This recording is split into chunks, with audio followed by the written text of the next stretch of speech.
bumbum, né? Como eles faziam antigamente, dar um choque. O que é que acontece? É uma consequência que vai diminuir a probabilidade de você mostrar aquele comportamento de novo no futuro. Porque, por algum motivo, aquela consequência não é algo... Geralmente é porque não é algo prazeroso. Isso, gente, a gente não vai usar, certo? Inclusive, tem pais que dizem, mas a gente não pode nem dar umas palmadinhas. Olha, se quiser dar, dê. Mas assim, o que acontece? Quando você usa punição desse jeito, né? Você está criando o quê? Fazendo com que a criança como é que eu digo? Se iniba de fazer algo com medo. E esse tipo de aprendizagem repressora, né? Repressiva, ela não é tão saudável quanto quando você faz por motivação, porque quando você faz aquilo, acontece uma coisa boa.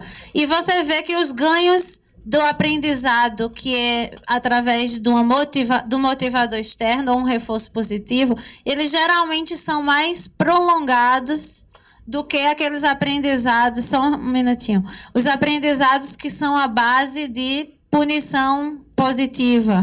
É engraçado, né? Punição positiva. Oi? Porque é pela presença de algo que vai fazer com que o comportamento diminua. Então, você vê que nessa história mesmo dessa lei de bebê, né? Tolerância zero, o que acontece? A primeira vez que não tiver polícia pela rua, o povo vai estar fazendo de novo. Assim, não é muito... Mas quando você aprende algo sendo reforçado positivamente, porque a consequência é algo prazeroso e aumenta a probabilidade, geralmente esses são mais duradouros. Certo? Você quer dizer algo? Eu quero que você me diga que tipo de reforço é esse. Não é reforço. O que você vai dizer, né? Antes é que eu tive que... Certo, tá. Meu filho, um certo tempo, menorzinho, ele começava a se bater no rosto. Certo. Bater no rosto. Quando era menorzinho... Fala olhando pra lá para o pessoal ouvir. Então, meu filho, quando era menorzinho, começava a bater no rosto. Não sabia por quê. Menorzinho, a gente mobilizava. Foi crescendo, foi ficando forte, chama o irmão. Depois nós dois mudamos forte. E eu não sabia mais o que fazer. Então veja isso que eu quero saber. Aí um dia ele começou a se bater e eu queria que ele prestasse atenção em mim. Eu me levantei da sala e joguei uma cadeira no chão. Para ele prestou atenção. Viu eu saindo. Aí ele parou. E nunca mais se bateu. Toda vez que acontecia, eu saía. Então houve uma retirada. E é um reforço negativo. Esse é o negativo. Embora tenha uma consequência legal, né? Então não tem a valoração. Eu falando no copo. Agora você falar no copo. Vocês viram isso? Não vale mandar isso pra pegadinha do Faustão, tá? Que eu comecei a falar no copo, gente. O que acontece?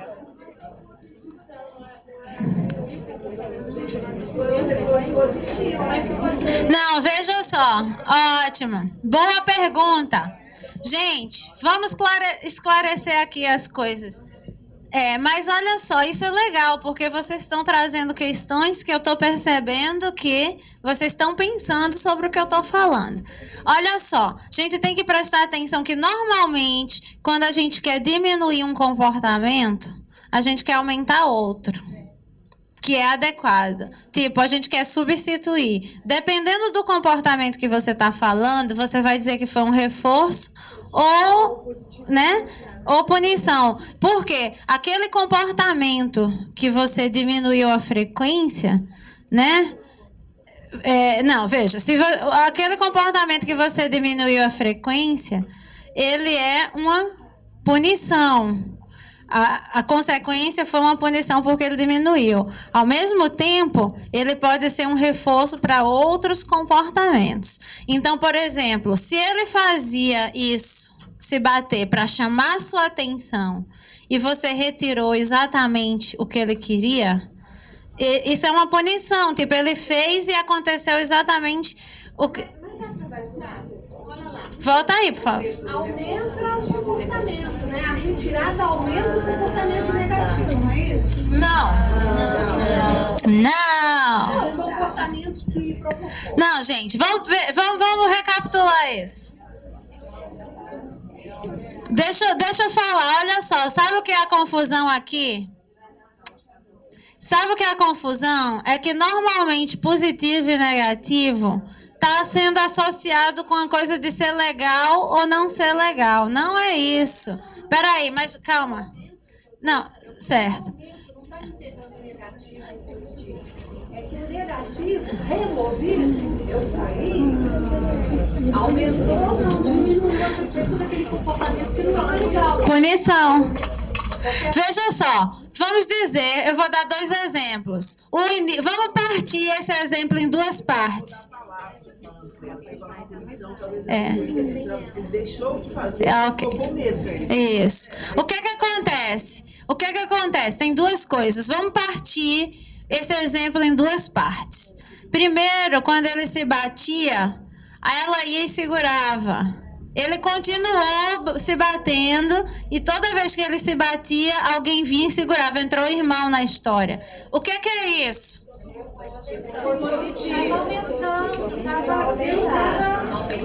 Reforço positivo porque aumentou a consequência, que era a presença dela estar segurando lá, estava sendo reforçador e ele estava fazendo mais. Concorda? Todo mundo tranquilo? Aí no segundo momento ela mudou a resposta, a consequência. Quando ele se bateu, ela foi embora. E o que aconteceu depois disso?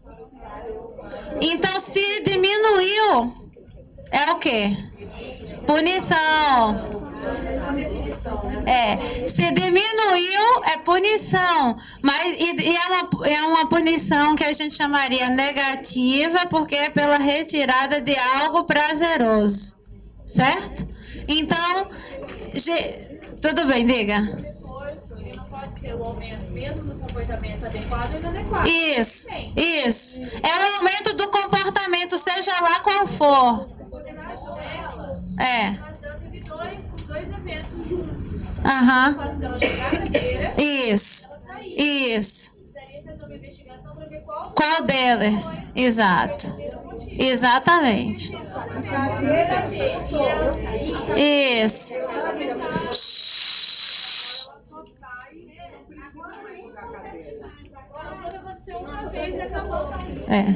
Gente, vamos dizer que realmente tem um fator de confusão. Aconteceram 2 consequências, que eu tinha até esquecido, né? Que ela jogou a cadeira, é a presença de uma coisa. E ela sair é a ausência, a retirada de outra. A gente não sabe como as 2 coisas aconteceram simultaneamente, né? Assim, quase simultaneamente. Se a gente pensar que foi a cadeira, então foi uma punição positiva. A presença da jogada da cadeira fez com que ele parasse de se bater. Assim, ele parou para sempre. Se foi a retirada dela, foi uma punição negativa. Ou pode ter sido os 2. Acho que a batida da cadeira tenha assustado. Ele saiu. E todas as vezes que ela saísse, ele ficaria na expectativa de algo acontecer simultaneamente na saída. Pode ser. A gente não sabe, mas é uma possibilidade. Gente, eu sei que está assim a maior confusão. Deixa eu tentar simplificar as coisas um pouco. Porque, como eu disse, isso sempre dá confusão. Vocês não precisam memorizar esses termos. O que é importante lembrar, certo? Que consequências vão ter influência na probabilidade de um comportamento acontecer ou não no futuro. Isso. Exatamente. Então, a gente não tem consequência que é em si um reforço ou uma punição. Aí eu vou dar um exemplo da escola, certo? Quem aqui não já passou por essa história? O menino não gosta de aula de matemática, sabe? Aí, quando é aula de matemática, ele começa a perturbar, beliscar os amigos do lado. Aí a professora chega e diz: você vai conversar com o diretor. Aí tira ele de sala de aula. Aí você vê que o menino continua fazendo isso. Toda aula de matemática. O que isso está acontecendo? Isso era para ser uma punição, no sentido de que... Exatamente. Então, se aumentou, gente, se ele continuou fazendo, foi reforço. Se ele tivesse parado depois disso, a gente ia dizer que foi uma punição. Então, reforço e punição não é algo que existe em si. Vai depender de a gente ver o efeito disso no comportamento ao longo do tempo, certo? Então, a gente se confunde muito, sabe? Que às vezes a gente pensa, qual é a criança que não vai gostar de chocolate? E aí o menino não gosta, dançou. Assim, tem muita criança que gosta. Gente, vamos me ouvir, por favor. Gosta do muito bem, chega batendo. Só que tem crianças, como a gente falou, que é sensível ao barulho. Aí eu vou fazer isso, ele tá por ouvido. Eu digo, ops. Provavelmente isso não foi uma coisa muito agradável. E aí, provavelmente, se eu continuar fazendo isso, ele vai começar a não fazer o comportamento, porque ele não está afim dessa consequência, né? Então, nada é em si um reforço, uma punição. Então, esqueçam um pouco os termos e tentem pensar em termos práticos, certo? Outra coisa, essa coisa da punição, por exemplo. Passa para o próximo, por favor. Da criança rasgar um papel, certo? Com a tarefa, que é um comportamento, quando a professora lhe entrega o papel, o antecedente. Aí a professora faz com que a criança faça a mesma tarefa que foi rasgada 5 vezes. Foi a consequência. A gente não sabe o que ela foi, né? A gente só sabe até o momento que ela foi uma consequência. Aí você começa a perceber ao longo do tempo que a criança agora não rasga mais o papel quando a professora lhe entrega a tarefa. Então, a gente pode dizer que isso serviu de punição no sentido de que ela diminuiu a probabilidade desse comportamento ser apresentado novamente no futuro, certo? Ok, né? Agora aqui, a criança bate no irmão, comportamento, quando a TV é desligada, antecedente. A mãe vai e retira todos os brinquedos e a TV do quarto da criança pelo resto do dia. Foi a consequência. A gente não sabe, por enquanto, só sabe que é uma consequência, não sabe o efeito disso no comportamento. Ao longo do tempo, a gente percebe que a criança agora não bate mais no irmão quando a TV é desligada. Então, você pode dizer que isso é uma punição. Por quê? Porque ela diminuiu a probabilidade da criança apresentar esse comportamento no futuro. Aí eu vou dizer, a gente, em termos de punição, ou seja, de consequências que vão fazer com que a probabilidade do comportamento diminua,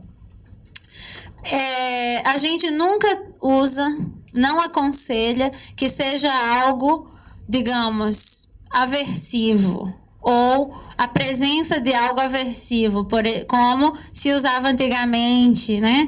Negócio de choque, ou bater, ou gritar.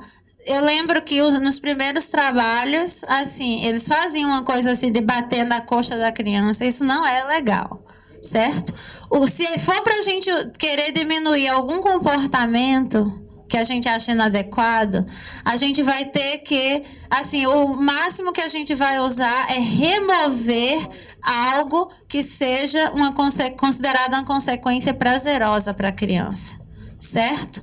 Que é como no caso aqui, tipo, a criança bateu no irmão, aí a mãe retirou momentaneamente os brinquedos, as coisas. E aí, como ele não quer perder algo que ele gosta, ele pode começar a não bater para poder não perder algo, certo? Esse é o tipo de punição que a gente geralmente aconselha, assim, e em casos extremos. E aí é aquela história. vamos dizer, vou dar um exemplo aqui. A criança já sabe comer de colher, certo? Sabe bonitinho. Só que agora ele inventou que só come com a mão. Você põe a colher e o prato, ele joga a colher e começa a comer com a mão. Como é que você pode fazer? Qual é a consequência do comportamento errado que a gente quer diminuir? Comer com a mão. Você pode retirar o prato por alguns segundos. Aí você põe o prato de novo da colher. Toda vez que ele tentar comer com a mão, o prato sai. Aí ele vai começar a perceber que quando ele come com a colher, o prato fica. Isso daí é o quê? É uma punição para o comportamento de comer com a mão, mas ele pode ser um reforço negativo para o comer com a colher, certo? Diga.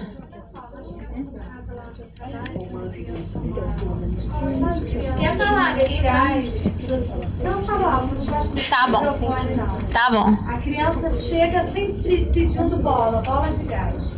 Se a gente não dá a bola, ela faz todos aqueles eventos de se bater, morder, não quer subir pra cá. Se a gente oferece a bola de gás, lá em cima também ele não atende às propostas que a gente quer que ele faça, ele fica. Só fica entretido com a bola de gás. O que a gente faz? E nada. Tá bom. Certo. Desculpa, mas... Certo. Desculpa mais uma vez, eu sei que você já fez 2 perguntas, né? O da agressão e esse. Por quê? Eu vou responder melhor essas 2 perguntas quando eu falar de uma coisa que é a análise da função do comportamento, que a gente começou a falar, mas aí para isso, olha só, para a gente descobrir qual é a função do comportamento, que é a primeira coisa que a gente tem que fazer, né? É descobrir a função para poder a gente saber como a gente responde, certo? Só que para a gente descobrir a função, a primeira coisa é analisar os antecedentes e as consequências, certo? E aí a gente ainda está explicando isso. Aí depois que eu terminar de falar tudinho, aí eu posso inclusive usar os seus exemplos, essas coisas, para a gente tentar destrinchar o que eu estou falando. Mas a gente ainda não chegou no momento. Então eu estou guardando suas 2 perguntas, tá? Tá certo. Tá bom. Oi. Meu filho tem 4 anos agora. Ele retirou a fralda, né? Então, ele já tinha retirado a fralda. Aí, assim, ele tem um quarto de brinquedo e ele ficava assistindo DVD, brincando lá todo. Aí ele começou a fazer xixi. Não queria ir no banheiro, o banheiro é do lado, mas ele não queria. Aí eu não sabia o que eu fazia, porque ele já não fazia xixi na calça, né? Tudo, eu fiquei desesperada. Aí o que eu comecei a fazer? Eu pegava, desligava o DVD e colocava ele no banheiro para tomar banho. Aí ele chorava, gritava, aquele escândalo, né? Aí eu falava para ele, pode chorar, mas se você fez xixi... Não, daí fazia ele limpar o xixi, dava o pano, ele limpava o xixi e banheiro. Olha, foi 2 dias, nunca mais ele fez xixi. E aí ele fala assim, pause, ele fala pra mim, pause. Aí eu vou lá, porque é alto assim pra ele não mexer. Aí eu dou lá, daí eu dou pause, daí ele fala, pause, xixi. Daí quando faz xixi, e eu ligo pra ele. Então... Gente, isso foi muito bom.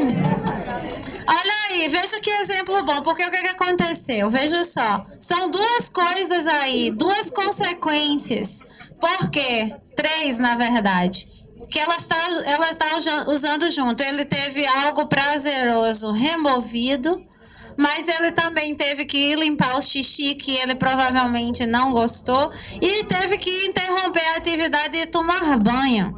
Então, olha quanta consequência. Então, poxa, se eu já sei ir no banheiro, é melhor ir logo para evitar que eu perca a televisão, tenha que limpar o xixi, tenha que tomar banho. Né? E a linguagem também. E usar. Exato. E pedir para pausar. Isso é uma outra coisa, mas foi muito legal. Que agora ele vai ao banheiro. Porque provavelmente, gente, o que estava acontecendo? Talvez ele tivesse tão intertido com a televisão, ou gostando tanto de estar ali, que ele não queria sair para. E agora ele aprendeu uma forma onde ele não perde, tem o pause. Ele pode ir no banheiro, voltou, tá lá, bonitinho para ele. Então, mas é assim que a gente ensina. né? E assim, vocês vão ver que não é punição, é melhor do que ela chegar lá e começar a bater nele toda vez que ele faz xixi. O que é que ela fez? Assim... Oi.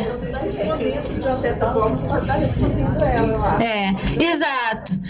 Só que assim, o caso dela é bem complicado, que a gente tem que pensar qual é a função do comportamento dele quando ele fica pedindo a bola, quando ele chega lá. A gente tem um monte de coisa para analisar.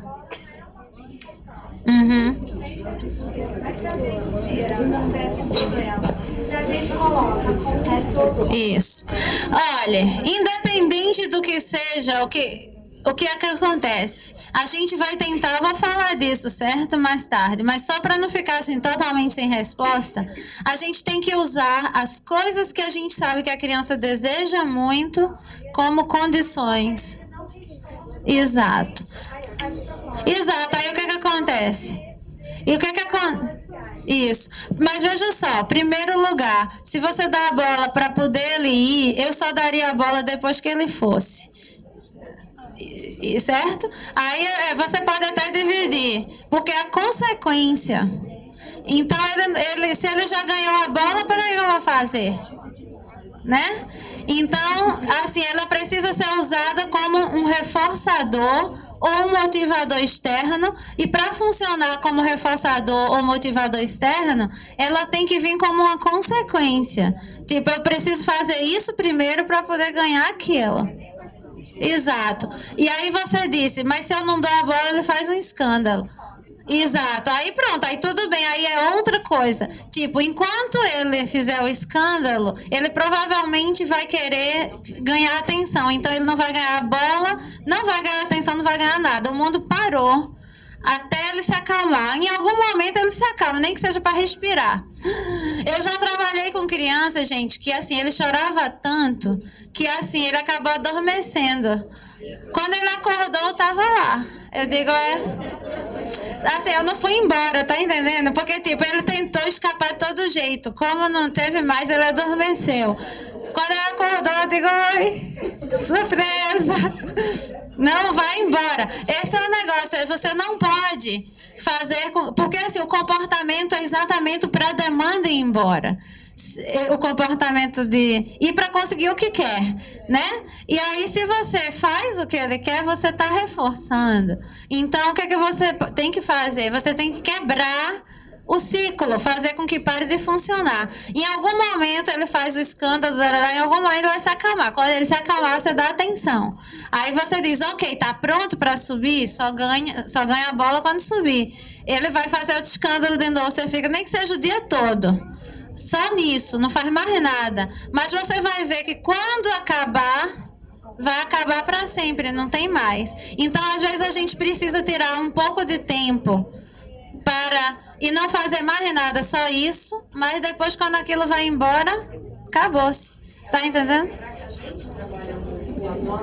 Exato.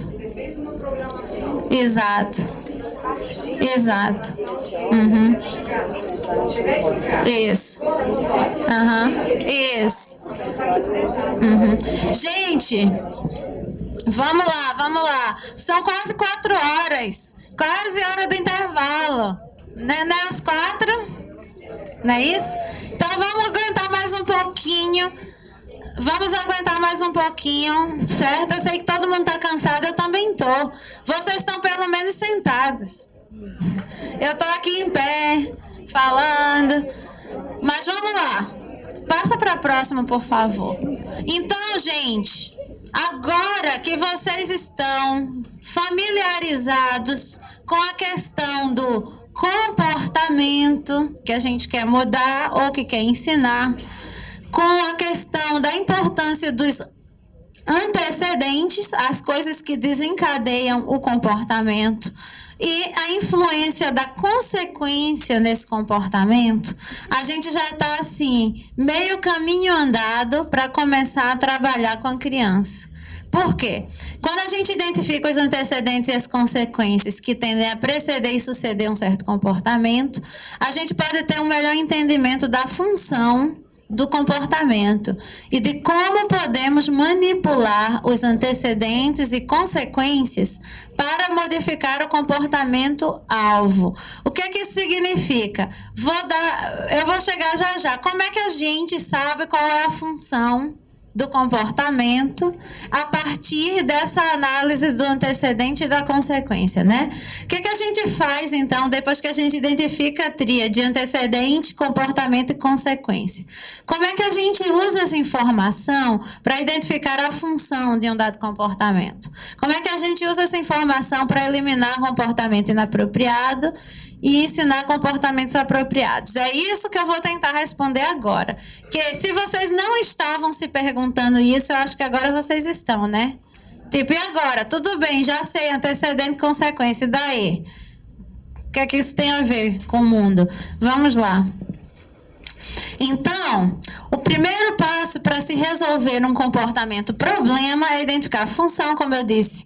Por que a criança está fazendo isso? Qual é o propósito? Por isso que eu voltei ali para ela, assim, o que ele está querendo quando ele faz isso, né? Em muitos casos, a criança não tem uma forma adequada de comunicar o que ela quer, ou que a está deixando chateada, incomodada, e os comportamentos problemas devem servir como forma de comunicação.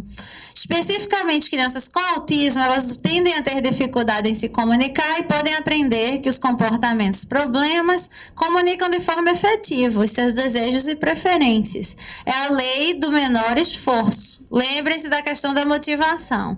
Elas vão se esquivar, né? Aí, por exemplo, vou dar um exemplo concreto. Eu ponho a criança, vamos dizer, para brincar com o irmãozinho. Aí o irmãozinho vai tentar dar a bola, ele toma a bola e belisca o irmão. Aí o irmão vai embora, deixa a bola com ele, certo? E aí você percebe que toda vez agora que o irmãozinho chega para brincar com ele, ele toma o brinquedo do irmão e agride o irmão de alguma forma, belisca, morde, e o irmão vai embora. Então, a gente já pode dizer que esse comportamento dele de tomar o brinquedo e agredir, ele conseguiu duas coisas. Ele conseguiu o brinquedo e conseguiu ficar só, certo? E se você vê que agora ele tende, depois que isso aconteceu, ele tende a fazer isso, então você pode dizer o quê? Supor a função, certo? A função é obter o que ele quer e ficar só, certo? Então, você está entendendo como é importante você pensar qual é a consequência? Então, por exemplo, no caso do exemplo dela, se ele se batia, ela foi embora, e agora, toda vez que ele se bate, ela vai embora, ele começa a parar de se bater, a gente pode começar a supor que a função do se bater era chamar atenção. Porque agora, como ele não está mais conseguindo a atenção, não tem mais propósito se bater, né? Porque tudo aquilo que a gente faz para um propósito e que não funciona, a gente acaba fazendo o quê? Abandona, né? Gente, eu quero que vocês respondam. Olha só, quando é na hora que eu pergunto, ninguém responde. Quando é na hora de ficar conversando, todo mundo conversa. Não pode, conversa comigo. Oi. E os comportamentos estereotipados? A função. Maravilha. Vocês ouviram o que ela falou? E os comportamentos estereotipados, que eu normalmente não consigo descobrir a função. A gente vai falar disso agora, assim, já. Guarda aí, certo? Então, passa aí para o próximo, por favor. Então, gente, olha só, vou dar alguns exemplos aqui para a gente explorar algumas possíveis funções, né? Tipo, a criança bate em outra na escola e a gente já descobriu que ele é para ser retirado, assim, que toda vez que ele bate, ele é retirado e que ele continua agora batendo direto. Qual é a função?